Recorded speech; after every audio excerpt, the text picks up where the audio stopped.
Então vamos lá, pessoal, galerinha do nono, né? Tenham um bom dia, tá? Desculpa a demora para enviar o vídeo, é porque tive alguns probleminhas aí decorrentes, mas vamos à correção da revisão de vocês, ok? Então a gente inicia aqui pela primeira questão, perguntando a definição de hipótese. Defina a hipótese. Então, hipótese corresponde ao conjunto de ideias prováveis, mas não comprovadas ou ainda não demonstradas. Tá? Então, hipótese, novamente, corresponde ao conjunto de ideias prováveis, mas não comprovadas ou ainda não demonstradas. Beleza? Segunda questão, que são teorias. São explicações para leis e podem ser abandonadas a favor de outras teorias mais completas e corretas. Mais uma vez, teorias são explicações para leis e podem ser abandonadas a favor de outras teorias mais completas e corretas. Terceira, que são leis. Leis correspondem a generalizações que ocorrem sem restrições, baseadas em observações, experimentações e deduções lógicas. Mais uma vez, leis correspondem a generalizações que ocorrem sem restrições, baseadas em observações, experimentações e deduções lógicas. Quarta questão, o que são postulados? Postulados correspondem a uma série de afirmações ou proposições que não podem ser comprovadas, mas que são admitidas como verdadeiras, servindo de ponto de partida para a dedução ou conclusão de outras afirmações. Mais uma vez, postulados correspondem a uma série de afirmações ou proposições que não podem ser comprovadas, mas que são admitidas como verdadeiras, servindo de ponto de partida para a dedução ou conclusão de outras afirmações. Ok? Quinta questão, o que explica o modelo atômico proposto por John Dalton? Então vamos lá. Em seu modelo atômico, Dalton imaginou que os átomos eram partículas fundamentais maciças, esféricas, indivisíveis e indestrutíveis. Mais uma vez, Dalton imaginou que os átomos eram partículas fundamentais maciças, esféricas, indivisíveis e indestrutíveis. Ok? Sexta questão. Diferencie substâncias simples e substâncias compostas, dando o exemplo de cada tipo de substância. Vamos lá. Substâncias formadas somente por átomos de um mesmo elemento químico, como o gás oxigênio, são chamadas de substâncias simples. E substâncias formadas por átomos de elementos químicos diferentes, como a água, que é H2O, são chamadas de compostas. Ok? Sétima, diferencie transformação física e transformação química, dando um exemplo de cada tipo de transformação. Então vamos lá, primeiro falar sobre a transformação física, tá? Transformação física é o tipo de transformação em que as substâncias se transformam sem que ocorram alterações no arranjo dos átomos de seus agregados atômicos. Ok? Falando mais uma vez, transformação física é a transformação nas quais as substâncias se transformam sem que ocorram alterações no arranjo dos átomos de seus agregados atômicos. Exemplo, papel amassado ou papel rasgado. Transformação química. A transformação química é aquela transformação quando há o rearranjo dos átomos com formação de novos agregados. Exemplo, papel queimado. Né? Vira cinza e não dá para você retornar ao estado inicial de papel novamente. Ok? Oitava questão, que explica o modelo atômico de Thomson, tá? Que é o segundo modelo atômico estudado. Então vamos lá. Thomson descreveu o átomo como uma esfera uniforme carregada positivamente, incrustada com cargas negativas. Mais uma vez, Thomson descreveu o átomo como uma esfera uniforme carregada positivamente, incrustada com cargas negativas. Ok? Nona questão, que explica o modelo atômico de Rutherford, tá? Que é o terceiro modelo atômico, né, criado para explicar a constituição do átomo. Então vamos lá. Para Rutherford, o átomo seria constituído por uma parte central pequena e maciça, na qual se concentrava toda a carga positiva, posteriormente denominada por ele de próton, e quase toda a sua massa, chamada de núcleo. Os elétrons estariam em um grande espaço vazio denominado eletrosfera. Mais uma vez, para Rutherford, o átomo seria constituído por uma parte central, pequena e maciça, na qual se concentrava toda a carga positiva, posteriormente denominada por ele de próton, e quase toda a sua massa, chamada de núcleo. Os elétrons estariam em um grande espaço vazio, denominado eletrosfera. Ok? 10ª questão, defina eletrostática. Eletrostática é o campo da ciência que estuda as propriedades e o comportamento das cargas elétricas. Ok? Mais uma vez, eletrostática é o campo da ciência que estuda as propriedades e o comportamento das cargas elétricas. Explique o modelo 11ª, perdão. Defina eletromagnetismo. Eletromagnetismo é o campo da ciência que estuda as propriedades e o comportamento.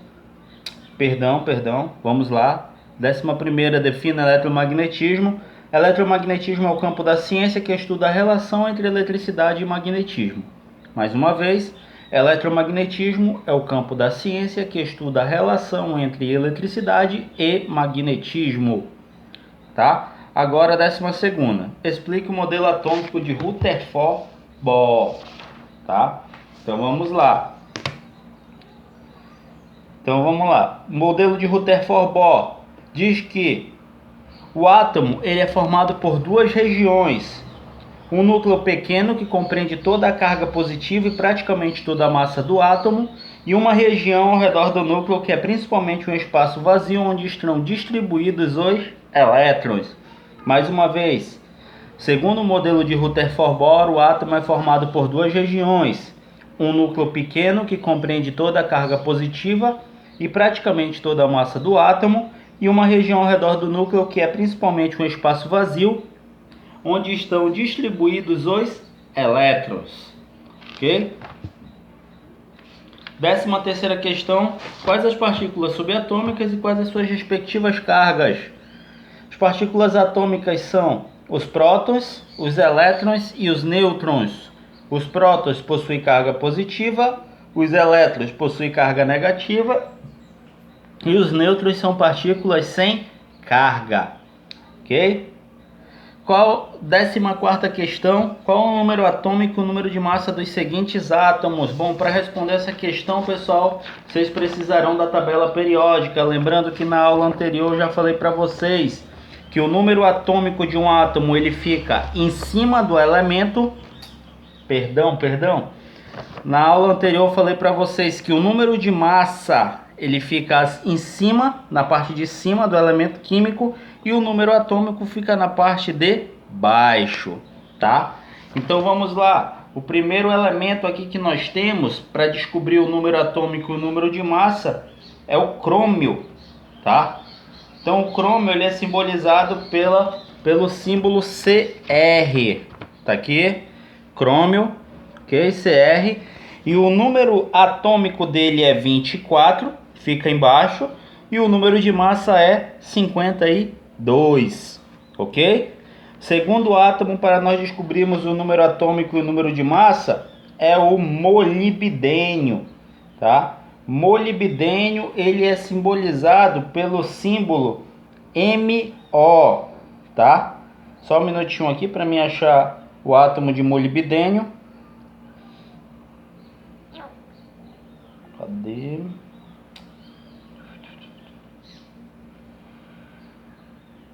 Molibdênio.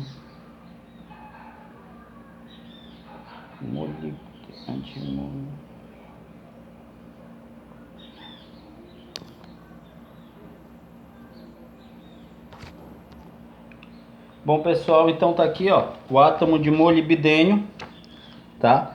Então, o átomo de molibdênio, pessoal, tá aqui ele, tá?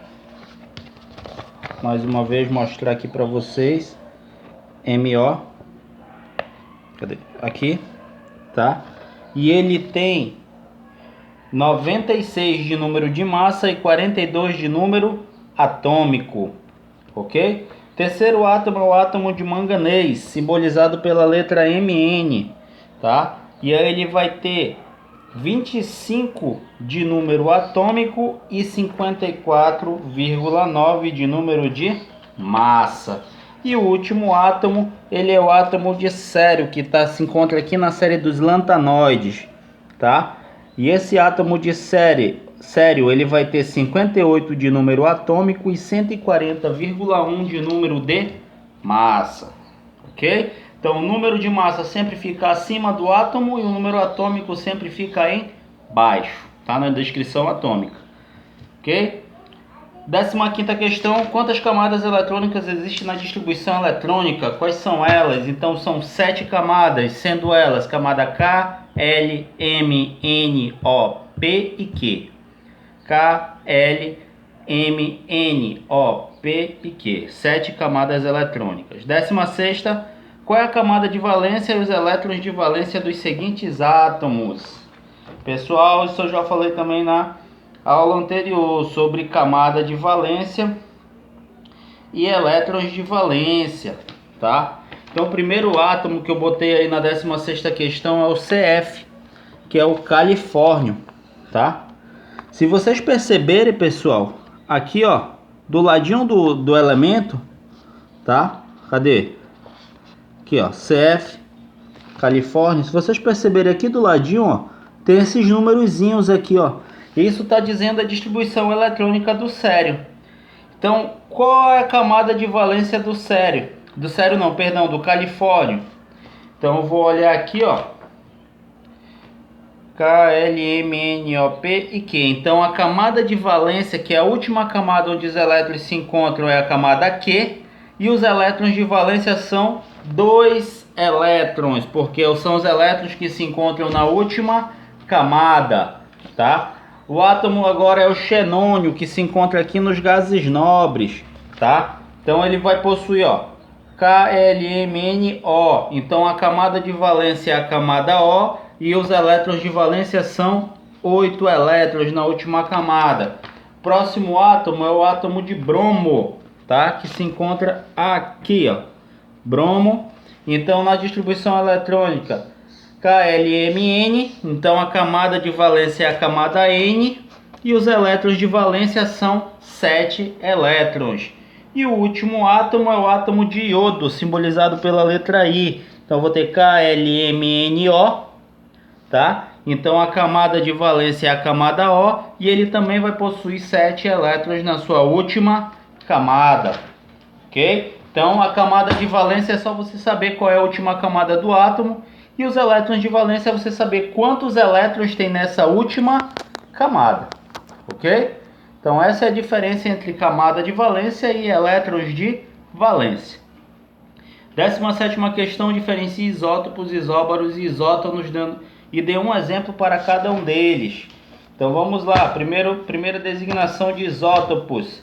São átomos que apresentam a mesma quantidade de prótons, ou seja, número atômico, mas tem números de massa diferentes, tá? Exemplos, nós temos aqui na página 55, pessoal, de isótopos. Temos o prótio, o deutério e o trítio, tá? Que são 3 variações do mesmo átomo, que é o átomo de hidrogênio. Vocês podem encontrar exemplo de isótopo na página 55. Isóbaro. Isóbaros são átomos de elementos químicos diferentes, portanto com diferentes números atômicos. No entanto, eles vão possuir o mesmo número de massa, tá? Então aqui nós temos aqui, ó, o carbono e o nitrogênio são isóbaros, pois nesse caso aqui eles têm o mesmo número de massa, que é 14 para os dois, olha. Só que vocês vão me perguntar, mas professor, se eu olhar o carbono na tabela periódica, o número de massa dele é 12. Falei sim. Mas esse carbono que está sendo isóbaro do nitrogênio aqui é um carbono radioativo. Quando o elemento ele entra em contato com radiação, ele sobe o seu número de massa, ok? Então, e o último exemplo são os isótonos. Os isótonos são átomos que possuem o mesmo número de nêutrons, tá? E aí aqui a gente tem esses 2 exemplos de isótonos, tá? Que é o carbono, também radioativo, 13,6, e o nitrogênio, 14,7. Porque para mim descobrir o número de nêutrons, pessoal, basta eu diminuir o número de massa pelo número atômico. Então o carbono, o número de massa dele é 13 e o atômico é 6. 13 menos 6, 7. Então 7 nêutrons. E o nitrogênio, o número de massa é 14 e o número atômico é 7. 14 menos 7 também 7 nêutrons. Então os dois têm o mesmo número de nêutrons, logo são isótopos. Ok? Então isótopos possuem o mesmo número de prótons ou o mesmo número atômico. Isóbaros possuem o mesmo número de massa. E isótonos possuem o mesmo número de nêutrons. Ok? A última, diferencie cátions e ânions dando um exemplo de cada grupo. Tá? Cátion, ele é nada mais do que o íon, né, que é um átomo carregado positivamente. Então o íon positivo é chamado de cátion e o íon negativo é chamado de ânion. Exemplo de cátion, Na+, tá? O sódio, ele é um exemplo de cátion. E um exemplo de ânion, o F-, ou seja, o átomo de flúor. Ok? Então, pessoal, tá corrigido aí o exercício de revisão de vocês. Espero que vocês corrijam bem o exercício. Qualquer dúvida pode postar nos comentários. Estou à disposição. Até a próxima.